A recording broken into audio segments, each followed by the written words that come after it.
This is a Hope 1032 podcast. God spoke two things to me. One is that you got to fight with faith, but it comes from a position of victory, not loss. But the second thing is it doesn't get given to you on a silver platter. It's like, see, I've given you Jericho, but you got to go take it. As followers of Jesus, in whom all things were made, we acknowledge the Darug people as the traditional custodians of the country on where this podcast is recorded. We recognise their continuing connection to the land and waters and thank them for protecting this land and its ecosystems since time immemorial. We pay our respects to elders past, present and future, and we extend that respect to all First Nations peoples listening today.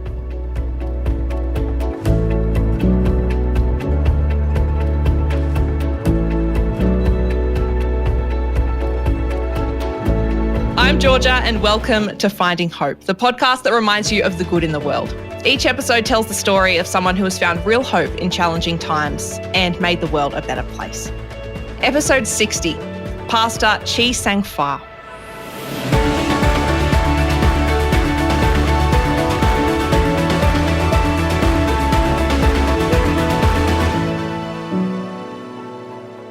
Chee Seng Fah is the senior pastor of Clayton Church of Christ in Melbourne, Australia. He was born in Malaysia and his family migrated here in 1988. And he has remained in the one church for the past 35 years. Incredible.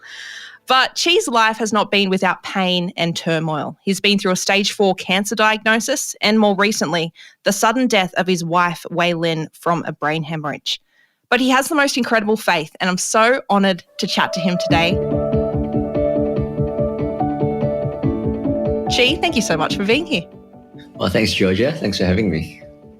Chee, let's go back to the beginning. You were born in Malaysia. Your family migrated to Australia. How old were you at the time?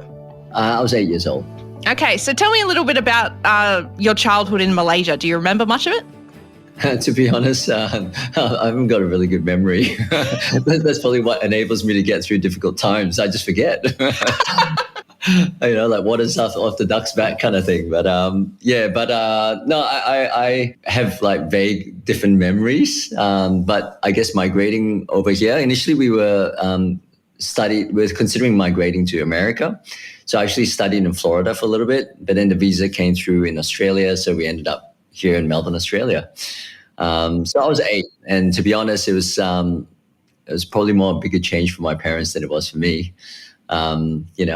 For me, it was just school. I've got my family and, that's about it really. So it wasn't a huge change for me. For sure. What's your family makeup like? Do you have siblings? Yes, I got an older brother. He's 2 years older. His name is Chee, but Chee Kyung. Yeah. Oh, lovely. Gorgeous. What do you remember, what was the biggest challenges kind of growing up Malaysian, an immigrant in Australia in the late 80s, early 90s? Yeah, I think the difference probably became more evident as I got a bit older. I remember I moved into a local suburb called Bayswater. I was probably the only Asian guy in that whole class. But I don't think I realized the difference, to be honest. I didn't recognize some of those things. But I think as I got older, then I really did recognize actually, there is a bit of some kind of difference, in terms of perspective, in terms of diet, in terms of just culture things, in how you greet people or, what you do at home and different things like that. But I didn't really feel that cultural difference in a really big way when I was younger. Yeah. I don't remember it, to be honest. Yeah. What was it that I guess that made you realize when you're older? Was it just life experience? Was it certain microaggressions and, racism from people? Yeah. I would say a bit of microaggression. Yeah. But just simple little things that, for example, even just recently, quite a few years ago, I was part of a leadership training thing. And there was a cohort of about, 20 of us nationally. And then during supper, in my culture, especially at camps, church camps, all the 2-minute noodles would come out. And then it's just natural, right? But then I started taking it out and then someone was like, oh, who would eat that? And I'm like, oh, okay, I guess not. So then that kind of microaggression, it's that kind of stuff which, when you're older, you kind of, you notice it, but you're old enough to know that that's just difference and diversity. It's okay. But yeah, I did kind of go, okay, I'm not going to eat this now. And I held back kind of thing. I also recognize like different things, like I probably wouldn't be as bold and put myself forward as much as I see other cultures doing. Even though you probably have the same qualifications, the same knowledge, but it's not in your nature. You just wouldn't be as verbal about things, Yeah, and I began to recognize those are cultural things. Yeah, and those cultural differences. Even in Christian leadership, there is difference. Yeah, I was going to say we need to talk more about that. Let's talk about your church. You have been at the same church since your family migrated here to Australia, and now you're the senior pastor. What did that church mean to you and your family when you first arrived? Yeah, so my family are non-Christians, so we migrated to Melbourne, and the reason why we connected with that church is because my mom's sister went there, and they're Christians when they were in uni. And so it was really, as a new migrant, the first point of connection, community, and that's why we really went. Yeah, it wasn't because of faith, it wasn't because of God. There was, no real relationship with God as such. So for me, what it meant was a place of social connection, more than it was about faith or spirituality. Eventually, due to some conflict, basically my parents left, as well as my brother. So for some weird reason, I was still there, and I've still been there since. Wow. Yeah. They've never come back? They never come back. So my brother came to faith, but then he walked away. But then somehow I still stayed in the faith. I really came to Christ when I was in university at a camp. And so, yeah, really I'm a first generation Christian. Yeah. Yeah, amazing. Tell me more about that. How did you come to Christ? I think it was second year uni. It's a mind blank now. But I remember we went to camp and we woke up for morning prayer, which I was always involved in. But for some reason, it was like an encounter. Like that particular morning when I prayed, it was almost as if God was there and he was listening. I don't know how to describe it. It was just like an encounter thing where it's like, it wasn't moved from religion to religious behavior to actually, no, God is there listening and he's hearing what I'm saying. And then all of a sudden we were singing this worship song, you came down from heaven to earth to show the way from the cross to the grave. Yeah. And through that, the gospel became clear. And it was like, oh, that's why Jesus died for me. And I took communion for the first time. And that's when I really gave my life to Christ. Yeah. That's incredible. So at uni, you were studying dentistry, I believe. And this is where you met your wife? Yes. So that's, I met my late wife because I'm married now, but I remarried. But I met her in uni. We had mutual friends, and because she was a doctor, medical and dental kind of students kind of mix and have some similar subjects. And through mutual friends, I met her, and then, we just connected, fell in love, and got married a few years later at 24. Yeah. Now, 6 months into marriage, this is where things begin to get really rocky for you. You were diagnosed with stage 4 cancer. How did you find out? What was that process like? Yeah, it was a horrible time. So the way it happened was I had a lump on my neck, an enlarged lymph node. And so we had that biopsy, and then eventually they realized that actually that's a spread from the primary site, which is in the nasopharynx, which is the passageway between your nose and your throat. So they put a camera up my nose, took a biopsy through that, then they found out that that's the primary site for the cancer. So as a stock standard practice, they do a full body scan, a PET scan, what they call PET scan. And as we did that, they found that there was potentially a cancer in my right hip. So it spread from my nose to my lymph nodes to my right hip, so bone metastases. And so I remember then I needed to get a bone biopsy.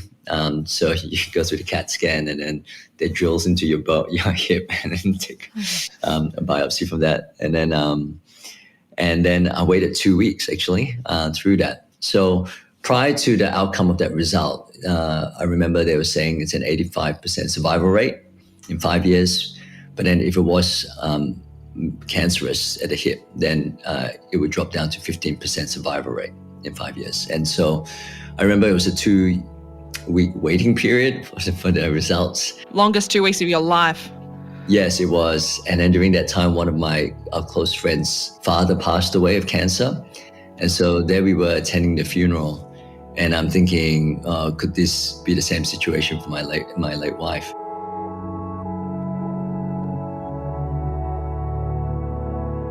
Anyway, lo and behold, I got the phone call and it was like, yes, it's cancerous. And I remember entering to the doctors and they said, yeah, there's no cure for this. It's a 15% survival rate in 5 years. So they were going to treat me palliatively. So they weren't actually going to treat me at all. Wow. But because I was young, they thought, look, let's give it a go, give it a crack. Let's do some trial drugs and stuff like that. And we started treatment. So what was the treatment like? Horrible. It was meant to be 18 weeks of chemo and then 7 weeks of head, neck, pelvis radiotherapy. So it took a bit of time to adjust because you're just nauseated. It's just painful. It's just, you're weak and it's horrible. And then they adjusted it. Then I got used to it. And then 9 weeks in, they did a test to see how responsive it was and they found it wasn't responding. So that's when they decided to scrap the other 9 weeks and then decided to proceed with the 7 weeks radiotherapy. So then we did that. And then 2 weeks in, my late wife had a chip of her spinal disc and it wedged against her nerves, so she couldn't walk properly. And so on her foot wasn't working well, and then she needed a back operation. So it's a bit of a sad story, and I can laugh about it now. But here I am going to Peter Mac to get my radiotherapy. Then I visit her Melbourne private hospital where she just was recovering from her back operation. And then anyway, long story short, I did the 7 weeks of head and pelvis radiotherapy. And then there was quite a bit of time of recovery. And that was hard because it's like, imagine you got an ulcer, but your whole throat's ulcerated. I lost 17 kilos. I lost my hair. I couldn't eat. I had to put a nasogastric tube up my nose. My wife was injecting me with painkillers, they call it ketamine, into my tummy and stuff like that. Because she was a GP and stuff like that. We were allowed to do that. And then, and eventually I recovered, and here I am. I'm actually one of the longest cancer survivors with my kind of cancer. And they actually did an article in a medical journal as one of the successful cases. Yeah. Tell me, so they said that 15% survival rate past 5 years. There is no cure for this thing, but you're standing here almost 20 years later and you're essentially healed. How did that happen? Well, I mean, I think God works through medical, intervention too. Obviously, we prayed. Everyone was trying to give me all kinds of concoctions, which I said no. Good. to the frustration of family members. Because there's a fine line between, getting help and clinging on to that as a solution, as your savior. But we had just decided, look, I'm just going to choose the medical path and trust God in it. And again, who knows what the outcome was, but lo and behold, here I am. And that's the story in itself. Yeah, like God giving me a second lease of life and how I process through that. But I must admit, it was really hard to believe after, because after we had fought the battle, then later we had to kind of work on our marriage again, because it's a two different journey, right? The carer and the one who's sick, and so my late wife had been caring for me for so long, and then I kind of had a mentality that, life is, the glass is half full. Let's go and enjoy life. And then here she was, poor Wei Lyn, in need after pouring out and selflessly caring for me. So we had to work through that. And then after that was going, actually, now I needed faith to believe that I'm actually going to be okay, because I'm like, well, how do I live my life? Because before that, you just, what's in front of you is just fighting the cancer. And then once you got over it, then it was like, actually, am I healed? Like, is the cancer going to come back? Medically speaking, it is. So do I even try to have a child? Do I not? Is that negligent? Should we just travel and make the most out of life? Do we kind of pursue and set up a household so that my late wife can be looked after. I had all these questions that I couldn't reconcile. And then I remember talking to my pastor about it, and he was mapping out options and timelines, but it still didn't bring rest to my soul. Until one day I was in my dental surgery in between patients, and then I decided to just grab my Bible and was reading through Joshua, where it says, where with Joshua it says, "See, I've given you Jericho." And then for some reason through that story, God spoke two things to me. One is that you got to fight with faith, but it comes from a position of victory, not loss. But the second thing is it doesn't get given to you on a silver platter. It's like, see, I've given you Jericho, but you got to go take it. And for some reason, in that moment, there was this grace upon me that I was broken free from all those worries and struggles. Now, I don't even think about it. I don't even worry about it. I live like I'm going to live to 100. Now, the only times where I was freaking out is maybe I had a lump come back, and then the day before you worry. But apart from that, if you see me in real life and stuff like that, like you wouldn't even tell that I've gone through it. And I think that's a miracle in itself. And I think it was through the cancer that I had a real spiritual awakening, because I've got a strong mind. I'm a bit of an intellect. And I remember I was getting my chemo radio, feeding through a nasogastric tube. My body was in pain. I couldn't speak. And then I opened a passage in John that says, "The flesh profits for nothing, but the spirit gives life." And in that moment, I felt like even though everything was crumbling and in pain, my spiritual man in the inside was coming alive. I don't know how to describe it. And ever since then, I realized the greatest level of intimacy with God is spirit to spirit, and my mind submits to the spirit. And through that began the journey, of a foundational journey, the building blocks for how to cope through different things, how it impacts my leadership, how I make my decisions in life. It was very foundational, actually. Yeah. Incredible. That's so much wisdom just in that. That's amazing. Now, it was kind of because of this and as a result of this that you ended up stepping into full-time ministry, Chee. Am I correct in that? Yes, so full-time church ministry. Yes, I'm being very specific there because I believe all vocations are ministry. But yes, full-time church ministry, yes, I felt the call of God into that, yeah. Yeah, that's wonderful. Tell me about that journey. Was it hard to step away from dentistry? I feel like, you've got so much, you've done the study for so many years. I imagine it's what you wanted to be when you grow up. I don't know. But was it a difficult decision? It was a bit of a wrestle for myself and my late wife, but God led us through it through numerous steps. I think, first of all, the way it began was because during that time I was working one day a week at church. I think they were maybe just helping me out or something. I don't know.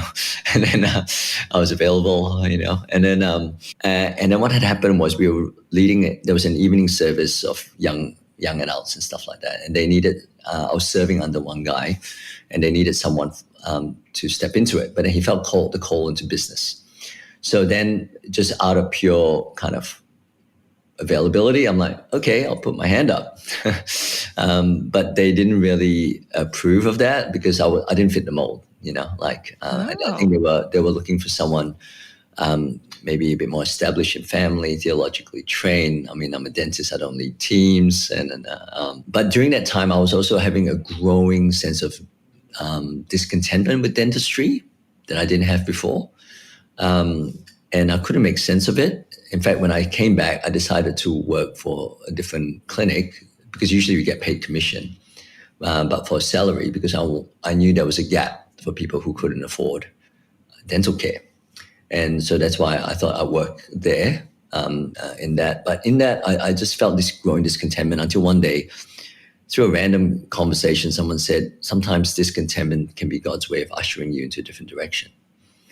And somehow it just kind of resonated. And I was like, oh, actually, I don't think I'm discontented because I'm just unhappy. It's just possibly this could be God ushering me into a different direction. And I think that created an openness to explore, maybe I'll step into this direction. And so I did. And initially when I put my hand up, they said, no, you don't fit the bar. Then a month later, they decided to come back and they go, well, we'll give you a crack. No guarantee. We'll give you 1 year. We'll see how you go. And then during that 1 year, I felt God tell me to step into it. And I knew that if I step into it from 3 days into full time, this was going to be a change of direction. And I did wrestle with it in terms of my parents were very supportive. Surprisingly, my mom's like, I've done my job. You tell a decision in your life. But my dad who was going, maybe you can keep one day in dentistry or something like that. And in fact, my late wife was suggesting that too. And then my boss was at that time was saying to me, why do you want to go in dentistry? You make a good dentist. When he said that, then I remember driving back from work one day, and on the road, all of a sudden this verse came to me where it says, whoever puts his hand to the plow should never look back. And in that moment, I just felt that conviction going, you got to go into this full time. Then it was needing to bring my wife along, my late wife. At that time, she was like, keep one day a week. And it just made sense. Logically, it just makes sense on so many levels. But I always say this, God is super logical. He's not illogical. He's above logic. And so that's why that piece, that foundational piece about letting the Spirit lead us, is really important. And so I wouldn't move unless my late wife was in consensus. And so God brought her along that journey. One day she had this dream, and in this dream, she was on a cruise ship with another man, and she was flirting with that guy. Shame on her. No, I'm kidding. In that, then all of a sudden she kissed him, and then she woke up. And in that moment, she felt God say to her, for you to keep Chee one day in dentistry is being that unfaithful to me. Oh. And that was the thing that God knew how to speak to her in a way that will make her go, okay, I release him. Because that means a change of roles, a change of income, a change of a whole bunch of things, which we had to process through. And so through that, then we stepped into it. That's amazing. Yeah. Chee, you're a big believer that we should all become whole of life disciples. What do you mean by that? Well, I guess because with a whole bunch of different things I've walked through, I have a belief that God cares about every area of our life, that all of life really matters. God created all of life. He said all things were good, but sin distorts all of life. And when Christ came in Colossians, when it says Christ comes to restore and reconcile all things to himself, I believe he means all things. It doesn't just mean your personal relationship, you get a ticket to heaven. It means he wants to reconcile the way you parent, the way you were injured in your family history. He wants to reconcile what happened when I lost my late wife. He wants to reconcile that misjudgment of someone that someone had of you. Like every detail of our life really matters to God. And so part of my ethos is that life is not just what happens to you. Life is actually the classroom where God forms us. And the everyday moments of life is the curriculum the Holy Spirit uses to shape us into Christ-like character, but also the moment of mission. And that got reinforced in multiple levels. And it didn't make sense to me. Like, for example, when God says the Great Commission, go and make disciples, a lot of times teaching them to obey everything, we kind of relegate that to just the church you versus the whole of life you. And when you're sick, sickness is a real thing. It just didn't make sense that half the population who are sick would be out of the game of the Great Commission. It just didn't make sense. It's like, no, we haven't integrated it. And it's like, no, all of life really matters. And where this came even more to the fore was when I lost my late wife, which we'll talk about later. But I remember sitting in a funeral, and then after her funeral, that 1 year, I had to go through about 8 funerals. And sitting through that, I realized, actually, this is going to happen to everyone. It just happened to me earlier. And the more important question is, what difference does Jesus make to funerals? What difference does Jesus make to that? Isn't that the more important question? And then it's like, then I realized, when I read, I think it was Ecclesiastes later, it's like, it says, everyone, better to be at funerals than at parties, which I'm like, that's weird. It goes, a wise man thinks a lot about death, and sadness can have a refining influence on us. I'd never read that before. And then when I'm like going, oh, wow, actually, the Bible speaks to a lot about life, but we miss it. We compartmentalize it to the Sunday church you. And so, yeah, that's my big vision around going, what it means by whole of life disciples.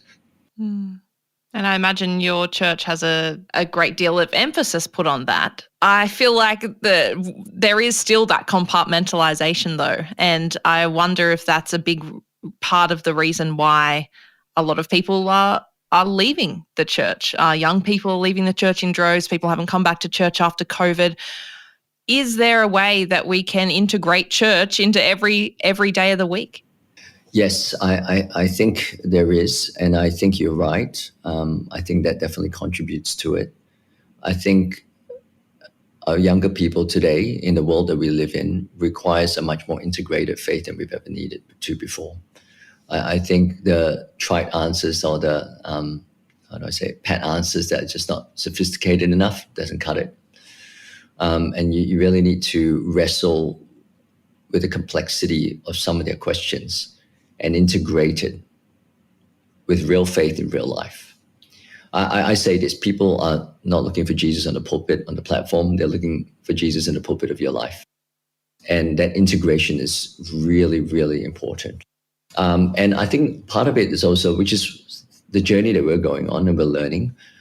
I think there is an ecosystem in the way we go about doing church language, certain things that compartmentalizes it. And that's the journey that I'm trying to work on. So simple things, for example, there's a phrase by Mike Breen. He says, if you build the church, doesn't mean you always get disciples. But if you build disciples, you will always get the church. Now, that's a bit nuanced, but it's which one comes first. And, God calls us to build disciples, but then he said he will build his church. And I'm of this ethos where, every single church that Paul the Apostle planted doesn't exist till today, but the church exists. And I think the primary thing is to focus on the disciple first, church second. Now, I'm not saying the gathering is not important, but I'm saying we got to build the disciple first. So that's why our vision of our church, which people call mission or whatever language you want to call it, is to build disciples who represent Jesus to everyone, everywhere, with everything. Now, I think that's really important. So I'll give you a simple example, like why that's so significant to make that as a vision statement. Is because, for example, we used to have church lunch for a few hundred people every week. Now, that's a lot of work for someone to cook. And we had a staff that was doing that. And then she had a husband who's not of faith. And she's doing a great job. Amazing woman, love her to bits. And it's a success, helping us build this community. But then at the same time, on the back end, it's making her be absent from her husband. And so I'm in torn in tension, right? If my vision is to want to build this church, then it'd be like, I can get lost in it and go, oh, how am I going to solve that problem? But because my vision is to build a disciple who represents Jesus, even at home, to your husband who does not have faith, for me to allow that to happen means I'm not fulfilling my vision, the vision of the church. So it became very evident, like, you got to stop and you got to do that. You got to be present. Doesn't matter. The church thing is second. God will provide. Don't worry about it. But it became super clear for me because that vision drives it. And that's just a practical example of how that can play out, Chee, what do you see? What does the future of the church look like for you? The next 10, 15 years, do you see it looking very different than it does now here in Australia? I think the expression of how we gather can change, but how we form people and build disciples, we got to get better at. I think the issue is not about how we do church.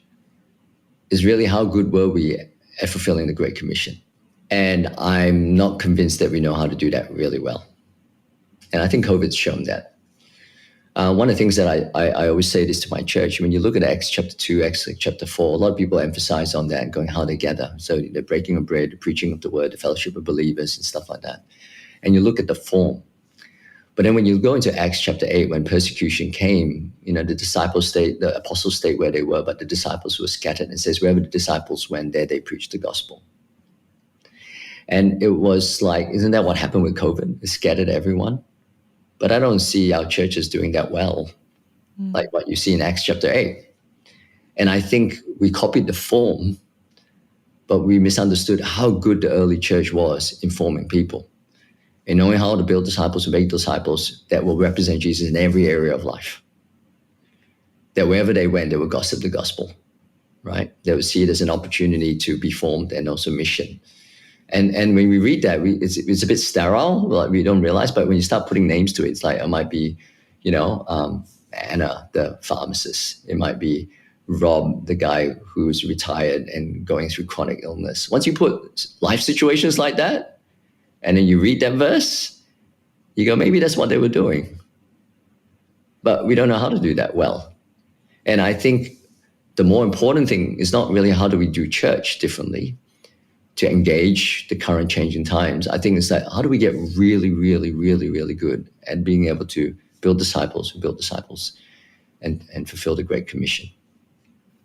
Practically, how does that look like if someone was to go out today and try and build disciples within their own community? How would that look like? Well, this is something that I'm trying to get clear, to get practical handles on the grassroots, because there's a system thing that we have to shift around and change in order to do that. So it can be very challenging. But my ethos is this. How it looks like, I do think it involves a lot of things that's already happening. Okay, so for example, of course, you need to teach people how to read the Word of God. Of course, you need to teach people how the Holy Spirit helps form them. Of course, you need a gathering of people. There's all that stuff that's already out there that I don't need to kind of repeat.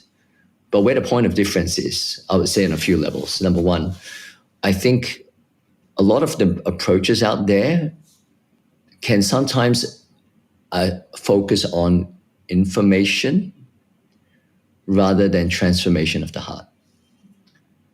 Just because you read the Bible doesn't mean you trust the Bible. Just because you know the Bible doesn't mean you know how to, as Matthew 7 says, you hear the word, you put it into practice, and you build your life on rock, that whatever life hits on you, you will stand. Like, how do you build trust? How do you teach people to build trust? Does knowledge acquisition equate to trust? And not only that, like, if you think about language and information, it makes sense that it's linear. Like, you learn the alphabet, you learn words, you put sentences together. But character formation is very much in the moment. Like, I've got 2 young boys. The best way to teach them about other-centeredness is when they're fighting over a toy. And you go, it's not about who got it right, who got it first or not. It's whether you care about your happiness over the other person, and you can think about the other person. Like, it's in that moment I come in and I go, this is a character-forming moment. And I'm saying, how do we help build people where they're aware to know how to partner with the Holy Spirit and recognize his parenting over us in those moments to form our character? And that's kind of what I mean. So I don't know whether that answers your question. I think it does. No, that's wonderful. Thank you. Chee, let's talk about your late wife, Wei Lyn, who suddenly passed away in 2018. Can you share a little bit about what happened and the aftermath of that? Yeah. So I was preaching she gets migraines quite a bit sometimes. And there was this particular weekend where she got a really bad migraine, and it was lasting for quite a few days. So I preached all day at church, came home, and the migraine was still there. And she's not one to complain. So the fact that she's, saying it's pretty bad meant it was really bad. And so to which then I said, it was a Sunday night, I said, I think we need to go to the ED and have this checked out. So anyway, we drove at night, had the kids with the brother-in-law. And then we drove to Monash Hospital. And then surely enough, they triaged it as a migraine. But I think also because they knew she was a doctor, they decided, look, why don't we just put you in the waiting room and make sure it resolves first before we send you home.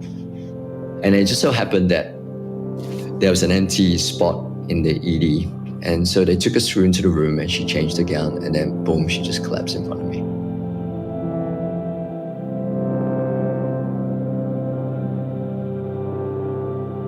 And it was in that moment that I screamed, obviously. I was in absolute shock. And then they tried to secure heartbeat again in her airway and all that. They stabilized her. And then they told me that there was an aneurysm, which is an extended blood vessel in the brain, and it popped, and she had a subarachnoid hemorrhage. And she was bleeding, and then they needed to do the operation and all that kind of stuff. And then within one day, they declared her brain dead.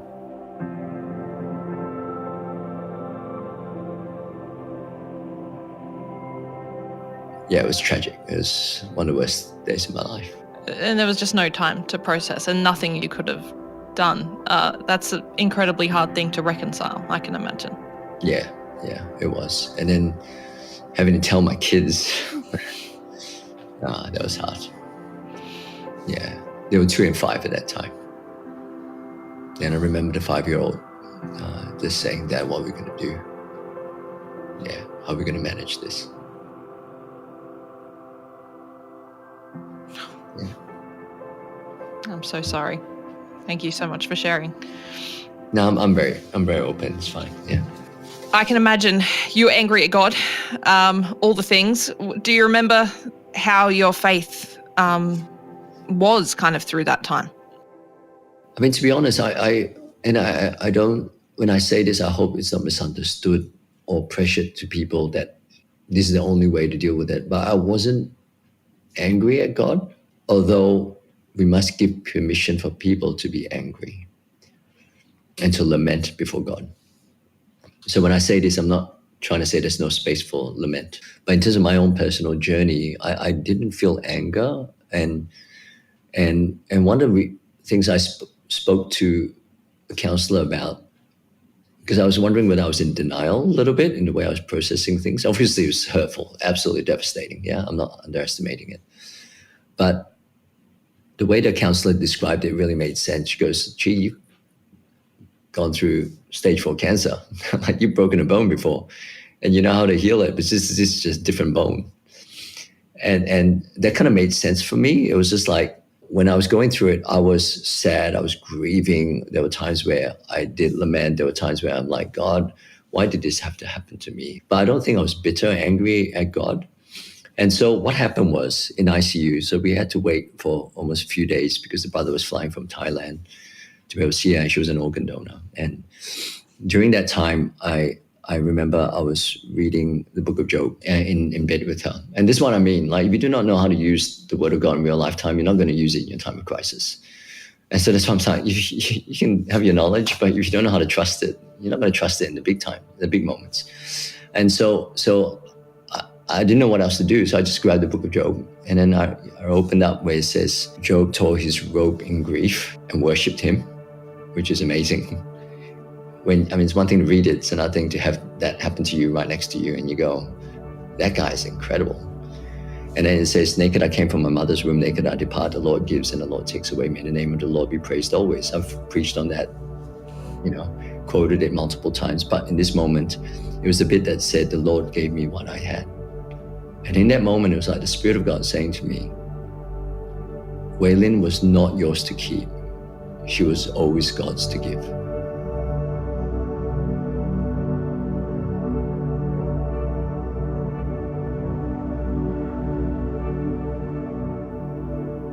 That really helped me, because it was like the Spirit of God helping me grieve, because it's like, it's harder to grieve over an entitlement than it is over a gift.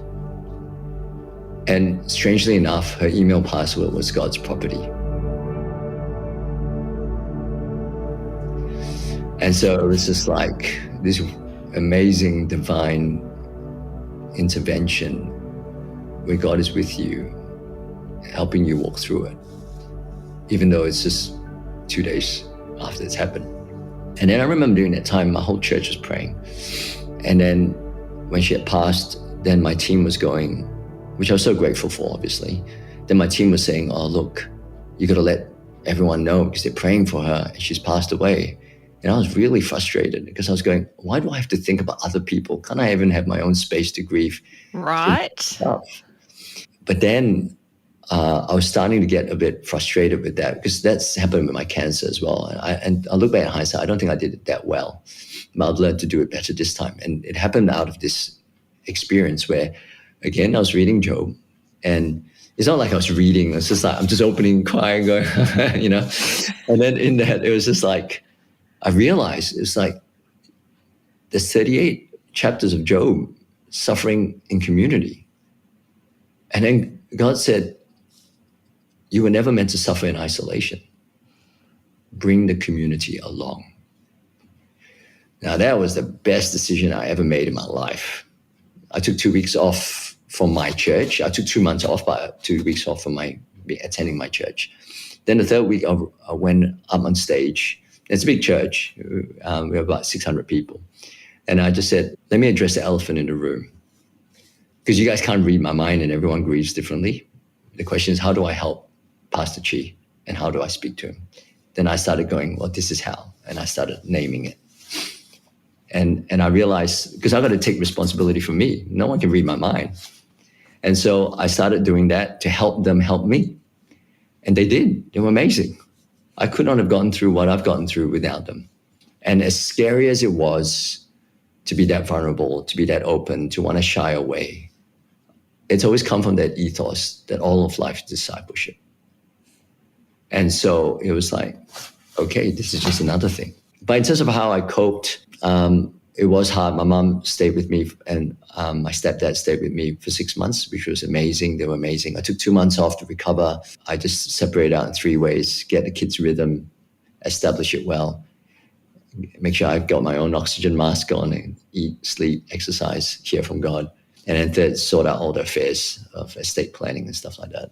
Then I went back senior pastoring as a single dad with 2 kids, which was nuts. But through it all, God just, through the crying, through different things, God came at the right time, the right place, giving me exactly what I needed to be able to move on the next step. Chee, it's been 5 years, almost 5 years, and a lot has changed. You've remarried, your kids are 5 years older. What does hope and happiness look like for you now? Yeah, well, it all started halfway through the grieving process where God says, you got to reimagine life again. And Psalm 23 was a big psalm for me. It's one thing to quote, recite Psalm 23. It's another thing to live out Psalm 23. And I experienced the miracle. Well, I mean, the unique situation in my life was I had stage 4 cancer, and it's a miracle in itself to be healed. But God didn't heal my late wife. But I realized that it was a miracle for me to be able to grieve with hope. And it's equally as miraculous. And God intervening in those times to go, like I was reading, I think it was a proverb where it says, a sad heart, everything is like bad, but then a cheerful heart, you can feast on life. Life is a continual feast. And that's when it really spoke to me where, Chee, you got to start feasting on life again. It's not a circumstantial thing. It's actually a heart thing. And then bit by bit, he slowly started putting that, getting me through it to reimagine life all over again. I had a few experiences that was helpful. I mean, it's a whole piece in itself. I actually spoke to my whole church about grief and how to walk through it. But I went on a trip. I had a sponsored trip to go to the US with a few bunch of pastors. I made a segue to New York, and that was a real healing moment for me. And then as part of that was then I sought counselors, and she reaffirmed me that, I'm okay, I can move forward. And then then I went through this transition from being a widower to a single again guy. And dating as a senior pastor is very uncomfortable. I can imagine. Oh, I did not envy you at all. I've always had this question going, oh, look, when would I take my ring off? And I was reading these kind of grieving books, and then they said, why don't you tip your toe in the water? So I remember there was this moment I thought, okay, this is meetup things online and over 30 plus singles, Christian singles. So I thought I'd join it. I finally got accepted. And I had this moment, I go, I bet I know people in here. So, so then I went through it. I go, I know you. And I was like, I actually know your mom. Oh. And then it's like, I see your mom every week. We pick up our kids at the same time. And I had this kind of moment of phobia where it's like, I can imagine dinner conversation going, I saw Pastor Chee on the thing. Then I'm like, okay, opt out of getting out. And that's when I realized I was not ready. I then actually accepted it again as a discipleship thing. And then what you see is what you get. And I actually took my church along that journey too. Wow. On what does the Word of God say about dating? Like, really, what does the Word of God say about dating? And I found out, you can't wait for someone to come to you. Otherwise, it's only your mailman that's going to come to you. Like, in my circle, everyone's married. So it's like, so I realized this is the posture of dating that I've learned through the Word. It's like, actually, a wife of noble character who can find. And it's like, you got to do the work to find. So you got to be proactive. But at the same time, you're proactive, but not striving. It says children get their inheritance from their parents, their fathers, and so the Lord gives a a wife who fears the Lord. And so I realized that you can do the work to find, but it doesn't mean you're going to find. It has to be given by the Lord too. It's this kind of posture. And I also got to do the work to be found. Then I started dating. And then through that, it's another story in itself. Then I met now my wife, Eugenia, who's amazing. And by that time we had met, God had worked both in our hearts, where she was actually open to consider someone who had kids. Because I know some people aren't. And she never really wanted to marry a pastor, an Asian guy. And then here you go. Tick, tick. Yeah, tick, tick. Yeah. But anyway, it was just a picture of God redeeming me and also redeeming my children. And the book of Ruth became super powerful for me during this time because I felt like I was living out the book of Ruth. And I remember, sorry, I'm segueing a little bit. No, you're fine. I remember my youngest son, I think he was maybe 3 or 4 at that time. People say they don't remember, but it affects their subconscious. He drew a picture of his mum. It was this lady who wrote mum. And then he would be hugging it at night. And there was this longing for a mum. And I remember sharing my board members, elders, and I had to now learn to discern with this new family, with these young kids, that God can speak through, not just my late wife. And it was them saying, look, even your kids are saying you got to move forward. And so now that I see Eugenia, we've been married almost 2 years now. Like, it's amazing. She's amazing, like the way she's embraced them as her own, the way we fit. Because I realized, like, this is my way of saying it. It's like, I realized as a single again person, I learned so much about marriage by not being married again, and remarrying. And I realized that it's actually hard to find someone that goes, I want to marry you. Because there's only so much of you that people can tolerate. It's like, I'll be like, I can only handle 1 hour of you a month, maybe, But then for someone to go, not a whole lifetime, that's a miracle.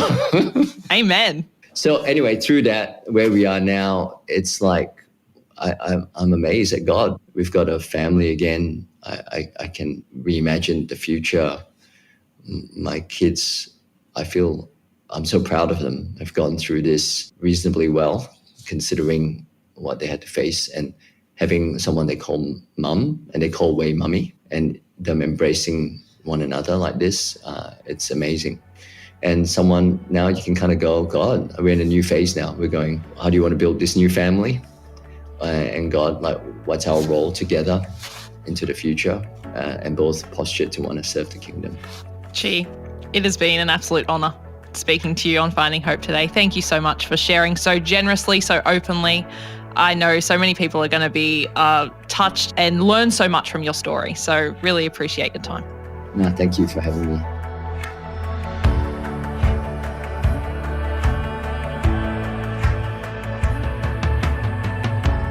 Thank you so much to Pastor Chee Seng Fah for sharing his story today. Make sure to go and visit Clayton Church of Christ if you're ever in Melbourne. I'm Georgia, and thank you for listening to this episode of Finding Hope. To help this podcast reach more people, you can rate, review, subscribe, and share it with a friend who might need a little extra hope right now. For now, I'll leave you with this verse. And though the Lord give you the bread of adversity and the water of affliction, yet your teacher will not hide himself anymore, but your eyes shall see your teacher. And your ears shall hear a word behind you, saying, this is the way, walk in it. When you turn to the right, or when you turn to the left. Isaiah chapter 30, verses 20 to 21. Isaiah chapter 30, verses 20 to 21. Catch you next time.